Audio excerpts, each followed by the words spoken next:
The alarm clock screamed at 5:30 a.m. just like it did every morning. Lisa rolled over in her tiny bed, staring at the water stain on the ceiling that looked like a butterfly. She had been looking at that same stain for 3 years now, and somehow, it never got easier to ignore. Her feet hit the cold floor of her studio apartment. The place was so small that she could touch both walls if she stretched her arms wide. But it was hers, and in a city like New York, that meant something. Even if the rent ate up most of her paycheck every month. Lisa walked past the thing that mattered most to her in the whole world. Her piano. Well, it wasn't really a piano. It was a digital keyboard that she had bought used from a music store that was going out of business. The keys were yellowed and one of them stuck sometimes, but when she played it, magic happened.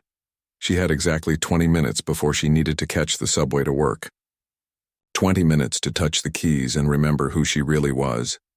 Her fingers found their way to the familiar melody of Moonlight Sonata. The notes filled her small space, bouncing off the thin walls. She closed her eyes, and for those 20 minutes, she wasn't a waitress struggling to pay bills. She was a musician. The music stopped when her phone buzzed. Time to go. The subway ride to work was always the same. Crowded cars filled with people who looked just as tired as she felt. Lisa pressed herself against the door and watched the city blur past the dirty windows. She thought about the conversation she had with her mother last week. "Honey, maybe it's time to think about something more practical," her mother had said over the phone. "You've been in New York for 3 years now. Maybe you should come home and get a nice office job." Lisa had wanted to explain that giving up on music would be like giving up on breathing. But how do you explain that to someone who sees music as just a hobby? How do you make them understand that some people are born with melodies in their hearts? The restaurant where she worked was called Chez Laurent. It was the kind of place where people spent more on one dinner than Lisa made in a week. The building was old and fancy with crystal chandeliers that probably cost more than her yearly rent. Rich people came here to see and be seen. Lisa walked through the employee entrance and grabbed her uniform from her locker. The black dress and white apron made her look like every other waitress in the city. But she had learned to be invisible here, and sometimes that was a gift. "You're 3 minutes late," said her manager, checking his expensive watch. He was the kind of man who had probably never worried about money a day in his life. "Table 12 is already asking for their water." Lisa nodded and tied her apron. She had learned not to argue with him. Jobs like this were hard to find, and she needed every dollar. The morning shift was always busy. Business people having power breakfasts, tourists trying to feel fancy, and wealthy women who had nothing better to do than complain about their food. Lisa moved between the tables like a ghost, filling water glasses and taking orders. "Excuse me, miss," called a woman at table 5. She was wearing a necklace that probably cost more than Lisa's car. "This coffee is too hot." Lisa wanted to point out that coffee was supposed to be hot. Instead, she smiled and said, "I'll get you some ice right away." This was her life. Smiling when people were rude, pretending to care about problems that weren't really problems, all so she could afford to keep chasing a dream that seemed further away every day. During her lunch break, Lisa found a quiet corner in the back of the restaurant. There was an old piano there, covered with dust and probably out of tune. The restaurant used to have live music, but that was before her time. Now it just sat there forgotten. She looked around to make sure no one was watching, then lifted the cover. The keys were yellow with age, but they still worked. She pressed middle C, and the sound was beautiful, even if it was a little flat. Lisa played quietly, just enough to hear the melody. It was a piece she had written herself, something that came to her in dreams. She had never played it for anyone else. It was too personal, too much like showing someone her diary. "What are you doing back here?" Lisa's hands froze on the keys. Her manager was standing in the doorway looking annoyed. "Sorry," she said, closing the piano cover quickly. "I was just wasting time," he finished. "There are tables that need clearing. This isn't a music school." Lisa nodded and walked past him, back to the dining room. But for just a moment, she had felt like herself again. The afternoon was harder than usual. Her feet hurt from the cheap shoes she had to wear, her back ached from carrying heavy trays, and every smile felt more forced than the last. At table 8, a group of businessmen were talking loudly about their latest deals. They barely looked at her when she brought their food, treating her like a piece of furniture that happened to be useful. "Another bottle of the good wine," one of them said, not even looking up from his phone. Lisa brought the wine, poured their glasses, and listened to them complain about problems that most people would love to have. Too many vacation homes to choose from, which expensive car to buy next, whether to invest in art or real estate. She thought about her student loans from music school, the degree hanging on her wall that no one seemed to care about, all those years of practice, all those dreams, and here she was serving wine to people who would never understand what music meant to her. The day finally ended at 10 p.m. Lisa's feet were screaming by the time she hung up her apron. The other waitresses were talking about going out for drinks, but she had to save every penny. Besides, she had something more important waiting for her at home. The subway ride back was quieter than the morning. Lisa stared at her reflection in the dark window and wondered if this was all there was. Would she still be doing this job in 10 years? Would she ever get the chance to show the world what she could do? When she finally made it home, Lisa didn't even bother turning on the lights. She went straight to her keyboard and sat down. Her fingers found the keys in the darkness, playing the same piece she had started that morning. But tonight something was different. Tonight, the music sounded like hope. Like maybe tomorrow would bring something new. Like maybe all those hours of practice and all those dreams weren't for nothing. Lisa played until her neighbors started banging on the walls. Then she played a little longer, just because the music was the only thing that made sense in a world that seemed determined to ignore her. Tomorrow would bring another early morning, another day of serving people who didn't see her. But tonight, in her tiny apartment with her yellowed keys and her water-stained ceiling, Lisa was exactly who she was meant to be, a musician. Friday started like any other day, but something felt different in the air. Lisa couldn't put her finger on it as she walked into Chez Laurent that morning. The staff was buzzing with excitement, and even her usually grumpy manager seemed more alert than usual. "Big event tonight," he announced during the morning meeting.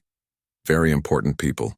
Board members from the Metropolitan Opera, some Broadway producers, a few wealthy donors. This could make or break our reputation, so everyone needs to be perfect."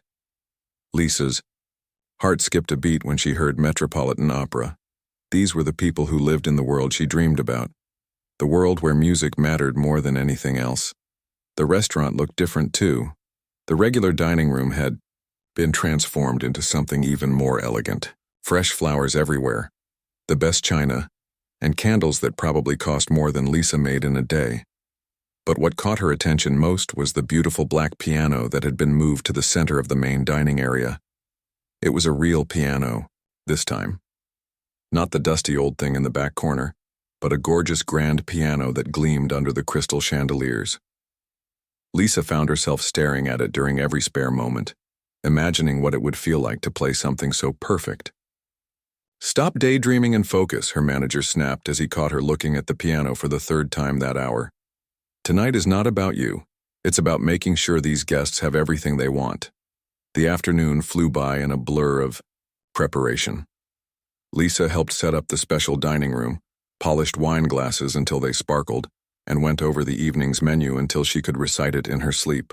But her eyes kept drifting back to that piano. Around 4 o'clock, she overheard a conversation that made her stomach drop. "What do you mean he's sick?" The event coordinator was practically shouting into her phone. "The pianist was supposed to be here an hour ago." Lisa pretended to arrange flowers nearby while listening to the increasingly panicked phone calls.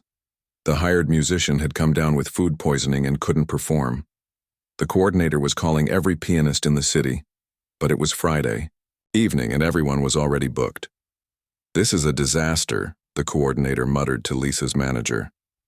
"These people expect live music with their dinner, classical music, the kind that makes them feel cultured and important. Without a pianist, the whole evening could be ruined." Lisa's hands were shaking as she continued setting tables. Her heart was pounding so hard she was sure everyone could hear it. She knew she could play that music.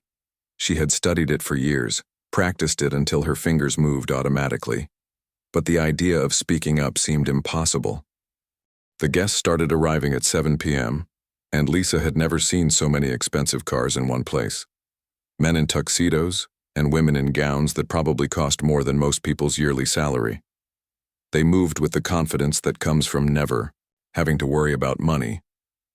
Lisa watched them from behind the service door as they admired the dining room, complimented the decorations, and glanced expectantly at the silent piano. She could see the disappointment on their faces when they realized there would be no music. "Where's the pianist?" she heard one woman ask. "I specifically came tonight because I heard there would be a wonderful performance." The evening was going well enough. The food was perfect, the wine was flowing, and the guests seemed happy. But Lisa could feel the missing piece. These people had come expecting something special, and the empty piano in the corner was like a beautiful painting with no colors. During her dinner break, Lisa found herself standing alone in the dining room. Most of the guests were between courses, chatting and laughing in the lounge area. The piano sat there in the soft light, waiting. She looked around to make sure no one was watching, then slowly approached it. The bench was made of the same dark wood as the piano, polished to perfection. Lisa lifted the cover and saw the most beautiful keys she had ever touched. They were pure white and black, not a single scratch or yellow stain. She pressed one key very softly. The sound was pure and rich, nothing like her little keyboard at home. It was the sound she heard in her dreams. "Can I help you with something?" Lisa jumped and spun around. A woman in an elegant blue dress was standing behind her. She was older, maybe 60, with kind eyes and silver hair pulled back in a perfect bun. Everything about her screamed wealth and class, but her voice was gentle. "I'm sorry," Lisa stammered. I wasn't going to, do you play?" the woman asked, nodding toward the piano. Lisa's face turned red. "A little," she said, which was the biggest understatement of her life. "It's such a shame about tonight's pianist," the woman continued. "I was really looking forward to hearing some Chopin. It's been ages since I heard Nocturne in E-flat played properly." Lisa's heart stopped. That was one of her favorite pieces. She had played it 1,000 times, knew every note by heart. But she just nodded and started to walk away. "Wait," the woman called softly. "I'm Margaret, by the way. Margaret Ashworth. I'm on the board of the Metropolitan Opera." The Metropolitan Opera. The words hit Lisa like lightning. This woman was part of the world she had dreamed about since she was a little girl, taking piano lessons in her childhood home. "I heard you tell the coordinator you play a little," Margaret continued. "We're all just sitting around talking about business and money. Wouldn't it be nice to have some real culture tonight?" Lisa's mouth went dry. "I don't think I understand what you're asking." Margaret smiled. "I'm not asking anything, dear. I'm just thinking out loud about how sometimes the most wonderful surprises come from the most unexpected places." Before Lisa could respond, Margaret had walked back toward her table, leaving Lisa alone with the piano and a choice that could change everything.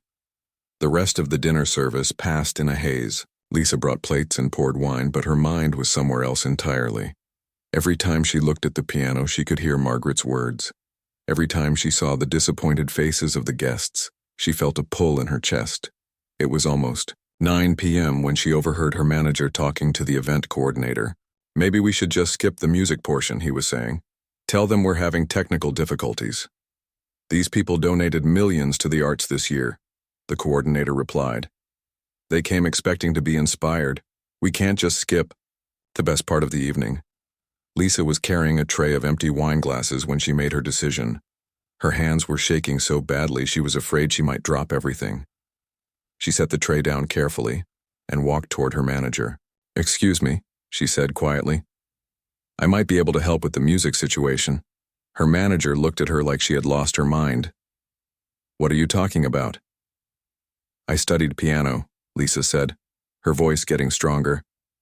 "I went to Juilliard. I know the kind of music these people would want to hear." For a moment, nobody spoke. Lisa could hear her heart pounding in her ears. She had just revealed the biggest secret of her life to a man who saw her as nothing more than a waitress. "You're serious," he said finally. Lisa nodded. I'm serious. The silence stretched on forever. Lisa's manager stared at her like she had just claimed she could fly. The event coordinator looked between them, clearly trying to figure out if this was some kind of joke. You went to Juilliard. Her manager repeated slowly. You. The waitress who can barely remember which table ordered the salmon. Lisa felt her cheeks burn, but she stood her ground. I graduated 3 years ago. Classical piano performance. The event coordinator stepped forward. Can you prove it? Lisa's mouth went dry. This was it. The moment where she either changed her life forever or made herself look like a complete fool in front of the most important people in the city's art scene. I can play something, she said quietly. Her manager looked around the dining room. Most of the guests were still in the lounge area, but a few had wandered back to their tables. You have 5 minutes, he said. If you embarrass this restaurant, you're fired. If you're actually good. He paused. Well, let's see what happens. Lisa walked toward the piano on legs that felt like jelly. Her hands were shaking so badly, she had to clasp them together to stop the trembling. She had performed in front of people before, but never like this. Never when everything depended on it. She sat down at the bench and adjusted the height. The keys felt smooth and perfect under her fingertips. For a moment, she just sat there, trying to remember how to breathe. Then she began to play. The first notes of Chopin's Nocturne in E-flat major floated through the dining room like something from a dream. Lisa had chosen this piece for a reason. It was beautiful but not too flashy. Emotional but not overwhelming. The kind of music that made people stop what they were doing and listen. And they did stop. The conversations in the lounge area grew quieter. People began drifting back toward the dining room, drawn by the sound. Lisa kept her eyes closed, losing herself in the music the way she did every morning in her tiny apartment. But this was different. This piano was alive under her fingers. Every note rang out clear and true, filling the space with warmth and beauty. She could feel the emotion flowing through her hands, all the years of practice and dreams and frustration pouring out in perfect harmony. When she finished the nocturne, the room was completely silent. Lisa opened her eyes and saw that every single person in the restaurant was staring at her. The waitstaff had stopped working. The kitchen staff was peeking out from behind the service doors. And the guests, these important people who had seen the best performers in the world, were looking at her with something that might have been amazement. Margaret Ashworth was the first to start clapping. The sound broke the spell, and suddenly the entire room erupted in applause. But it wasn't polite dinner party clapping. This was real appreciation, the kind reserved for truly special performances. More, someone called out from the back of the room.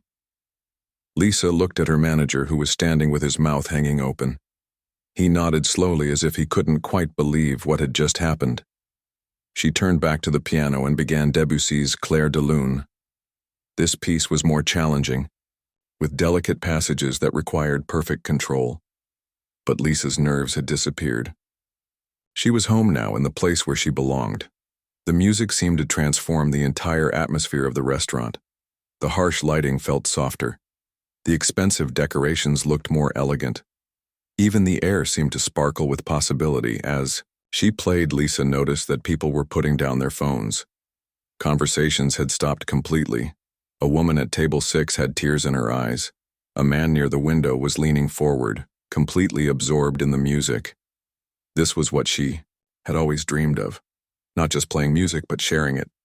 Making people feel something real and beautiful in a world that often felt cold and rushed. When Clair de Lune ended, the applause was even louder than before. Lisa heard someone say, "Incredible," and another voice saying, "Where did she come from?" But she wasn't done yet. Something inside her had been unleashed, all those years of holding back and playing it safe. She launched into the opening of Rachmaninoff's Piano Concerto No. 2, one of the most demanding pieces in the classical repertoire. This was taking a huge risk. The piece was meant for a full orchestra, and playing just the piano part alone could sound empty or incomplete. But Lisa had arranged parts of it herself, weaving the melody lines together in a way that captured the power and emotion of the full work. The first dramatic chords filled the restaurant like thunder. Lisa's hands flew across the keys, playing passages that would challenge even professional concert pianists. But she wasn't thinking about technique anymore. She was thinking about the story the music was telling, about love and loss and hope and triumph. The guests were completely mesmerized. Some had moved closer to the piano, gathering around like children listening to a fairy tale. Others remained seated but leaned forward, not wanting to miss a single note. Lisa could see her manager out of the corner of her eye. He had moved from shock to amaze to something that looked like pride. The event coordinator was frantically taking notes, probably trying to figure out how to book Lisa for future events. But the person Lisa kept noticing was Margaret Ashworth. The older woman had moved to a table right next to the piano, and she was watching Lisa's hands with the intensity of someone who truly understood what she was witnessing. As Lisa reached the climax of the piece, her hands moving in perfect coordination across the entire keyboard, she felt something she had never experienced before. Complete confidence, total connection with the music. The feeling that she was exactly where she was supposed to be, doing exactly what she was born to do. The final notes rang out like a celebration, hanging in the air long after Lisa's hands had left the keys. For a moment, nobody moved. Nobody breathed. The silence was so complete it felt sacred. Then Margaret Ashworth stood up. She began to clap slowly, deliberately, the way people applaud after hearing something truly extraordinary. One by one, the other guests joined her until the entire room was on its feet. But this wasn't just applause anymore. People were calling out, "Bravo" and "Magnificent." A man in an expensive suit was wiping tears from his eyes. The woman who had complained about her coffee being too hot that morning was shaking her head in disbelief. Lisa sat at the piano bench, hardly able to believe what had just happened. 30 minutes ago, she had been invisible. Just another waitress, in a city full of people chasing impossible dreams. Now she was surrounded by some of the most powerful people in the arts world, and they were looking at her like she was something magical. Her manager appeared beside the piano, his face flushed with excitement. "Lisa," he said, and for the first time since she had started working there, he used her actual name instead of just calling her Waitress or you. That was... He paused, searching for words. "That was incredible. I had no idea." Lisa nodded, still catching her breath from the performance. Her hands were trembling again, but this time it was from excitement rather than fear. Margaret Ashworth approached the piano, her eyes bright with something that looked like discovery. "My dear," she said, her voice warm but intense. "We need to talk." Margaret Ashworth didn't waste any time. Before Lisa could even stand up from the piano bench, the older woman was pulling out her phone and making calls. Not the quiet, polite kind of calls that rich people usually made, but urgent, excited calls that made everyone around her stop and listen. "David, you need to get down here right now," Margaret was saying into her phone. "I don't care if you're in the middle of dinner. I just heard something extraordinary." Lisa sat frozen at the piano, watching this powerful woman pace back and forth while talking rapidly into her phone. She could catch bits and pieces of the conversation, words like incredible talent and immediate audition, and this could change everything. Other guests were approaching the piano now, and Lisa felt overwhelmed by all the attention. A man in an expensive suit introduced himself as a Broadway producer. A woman with perfectly styled hair said she worked for a major record label. Someone else mentioned representing classical musicians. "Excuse me," said a voice behind her. Lisa turned to see a younger man holding up his phone. "I hope you don't mind, but I recorded that last piece. My wife works for a music blog, and I think she'd love to hear this." Lisa's heart stopped. "You recorded it?" "Just the Rachmaninoff," he said, grinning. "It was too good not to share. Is that okay?" Before Lisa could answer, Margaret had finished her phone call and was back at her side. "Lisa, dear, I need to ask you something very important. Are you represented by anyone? Do you have a manager or an agent?" Lisa almost laughed. "No, I don't have an agent. I serve tables for a living." "Not anymore," Margaret said firmly. "At least not if I have anything to say about it." The next hour passed in a blur that Lisa would remember for the rest of her life. Margaret introduced her to person after person, each one more important than the last. There was the director of the New York Philharmonic, who immediately started talking about auditions, a talent scout from Carnegie Hall who wanted to discuss possible performances, a wealthy businessman who funded young artists and was already talking about sponsorship opportunities. But the most surreal moment came when David Chen arrived. Margaret had been talking about him during her phone call, and when he walked into the restaurant, Lisa understood why. He was young, maybe early 30s, but everyone in the room seemed to know who he was. He moved with the confidence of someone who was used to being the most important person in any room. "This is the pianist I was telling you about," Margaret said, practically dragging David over to where Lisa was still sitting at the piano. David looked Lisa up and down, taking in her waitress uniform and slightly messy hair. For a moment, Lisa felt small and out of place again, but then he asked her to play something and everything changed. Lisa chose a piece she had never performed in public before, something she had written herself during those long nights in her apartment. It was personal and emotional, inspired by all the struggles and dreams that had brought her to this moment. As she played, Lisa watched David's expression change from polite interest to genuine surprise to something that looked like excitement. When she finished, he was quiet for a long moment. "That was original?" he asked. Lisa nodded, suddenly feeling shy about sharing something so personal. "Do you have more pieces like that?" "A few," Lisa admitted. "I write music sometimes when I can't sleep." David and Margaret exchanged a look that Lisa couldn't quite read. Then David pulled out his business card and handed it to her. "I want you to call me first thing Monday morning," he said. "We need to talk about your future." Lisa looked down at the card. David Chen, Director of Artist Development, Prestige Classical Management. She had heard of this company. They represented some of the biggest names in classical music. "I don't understand," she said quietly. "An hour ago I was serving drinks. Now you're talking about my future like I'm already famous." Margaret laughed, but it was a kind laugh. "Honey, talent like yours doesn't stay hidden forever. Sometimes it just takes the right moment for the world to notice." As the evening continued, Lisa found herself at the center of conversations she had never imagined being part of.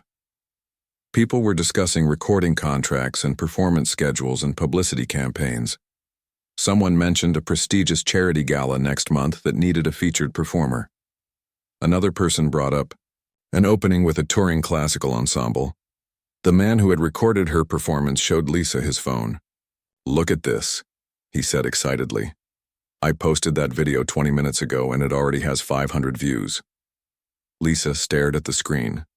There she was, in her waitress uniform, playing Rachmaninoff like her life depended on it. The comments were already pouring in. "Who is this amazing pianist?" This gave me chills. "I need to hear more from this artist." "It's going viral," the man said. "My wife says the music blogs are already picking it up." Lisa felt dizzy. Everything was happening so fast that she could barely keep up. 6 months ago, the most exciting thing in her life was getting a new shift schedule. Now strangers on the internet were calling her an artist. Margaret sat down beside her on the piano bench. "I know this is overwhelming," she said gently. "But I want you to understand something. What happened here tonight doesn't happen very often. Most of us spend our whole lives looking for real talent, real artistry, and most of the time we find people who are good or even very good, but you..." She paused. "You have something special. Something that can't be taught or bought or faked." Lisa felt tears starting to form in her eyes. "I've been working here for 3 years," she said quietly, "playing piano in my apartment every night, dreaming about moments like this, but I never really believed it would happen." "The best dreams are the ones that seem impossible," Margaret replied. "Those are the only ones worth chasing." By the time the evening officially ended, Lisa had collected more business cards than she could count. People were still approaching her, wanting to exchange contact information or discuss potential opportunities. Her manager, who had spent 3 years barely acknowledging her existence, was now treating her like royalty. "Lisa," he said, as she finally prepared to leave.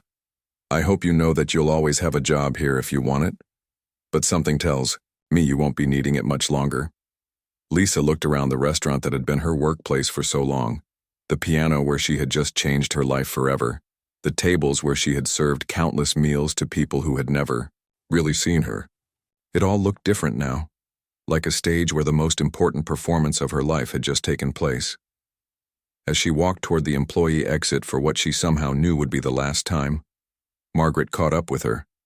"Before you go," Margaret said, pressing another business card into Lisa's hand, "this is my personal number. I want you to call me tomorrow. There are some people I'd like you to meet." Lisa looked down at the card. Margaret Ashworth, board chair, Metropolitan Opera. Her phone number was written on the back in elegant handwriting. "Thank you," Lisa said, but the words felt too small for what she was feeling. "Don't thank me yet," Margaret said with a smile. "Thank me after you've conquered the world." Lisa walked out into the cool night air, her head spinning with everything that had just happened. In her pocket were a dozen business cards from the most important people in classical music. On the internet, a video of her playing was being shared by thousands of strangers. And in her heart was a feeling she had never experienced before, the absolute certainty that her life would never be the same again. 6 months later, Lisa stood backstage at Carnegie Hall, looking at herself in the mirror. The woman staring back at her was almost unrecognizable from the tired waitress who used to drag herself to work every morning. Tonight she was wearing an elegant black dress that had been custom-made for her first solo performance at one of the most famous concert halls in the world. But the biggest change wasn't what she was wearing. It was the confidence in her eyes, the way she held herself like someone who belonged exactly where she was. The video from that night at Chez Laurent had changed everything. Within a week, it had been viewed over 2 million times. Music blogs had picked up the story, calling her the waitress who stunned New York's elite. Major news outlets had run features about her journey from serving tables to preparing for Carnegie Hall. But the real transformation had started with that phone call to Margaret Ashworth the next day. "I've been thinking about you all night," Margaret had said, "and I've made some calls. How would you feel about auditioning for the New York Philharmonic next week?" Lisa had almost dropped the phone. The New York Philharmonic was the dream that had seemed so impossible. She had stopped allowing herself to think about it. The audition had gone better than she ever could have imagined. Not only had they offered her a spot as a guest soloist, but they had also commissioned her to write an original piece for their spring season. The shy compositions she had written in her tiny apartment were suddenly being taken seriously by the most respected musicians in the city. David Chen had become her manager, and he had wasted no time in building her career. Within 2 months, she had signed with a major record label. Within 3 months, she was performing at charity galas and private events for audiences who paid thousands of dollars to hear her play. The money had been the first shock. After years of counting every penny, Lisa suddenly found herself earning more in a single performance than she used to make in 6 months of waiting tables. She had moved out of her studio apartment and into a beautiful one-bedroom place with actual windows and a real piano. But it wasn't just about the money or the fancy venues. It was about the music itself. For the first time in her life, Lisa was able to focus completely on what she loved most. No more double shifts or aching feet, or rude customers. Just music every single day. Her debut album, Hidden Melodies, had been released just last month. It was a collection of her original compositions mixed with classical pieces that had special meaning to her. The album had shot to #1 on the classical charts and was getting reviews that still made Lisa pinch herself to make sure she wasn't dreaming. A stunning debut from an artist who plays with the wisdom of someone twice her age, one critic had written.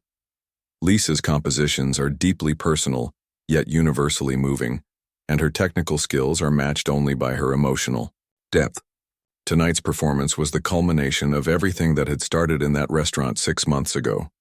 Carnegie Hall had invited her to give a solo recital, something that usually took classical musicians decades to achieve. The concert had sold out within hours of tickets going on sale. Lisa could hear the murmur of the audience through the heavy curtains.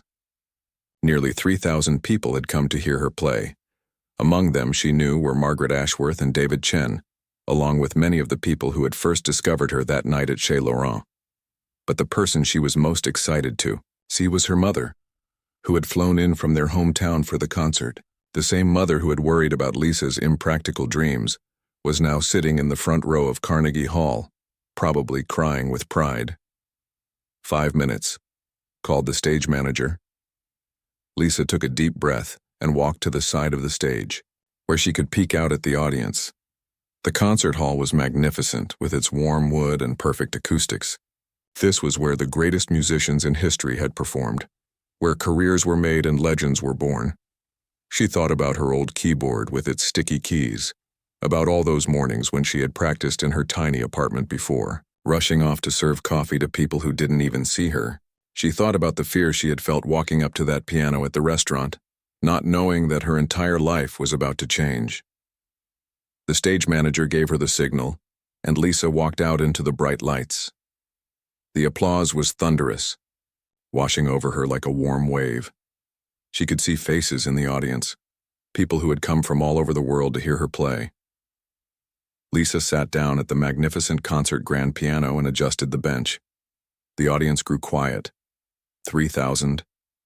People holding their breath in anticipation. For a moment she just sat there, feeling the weight of the moment.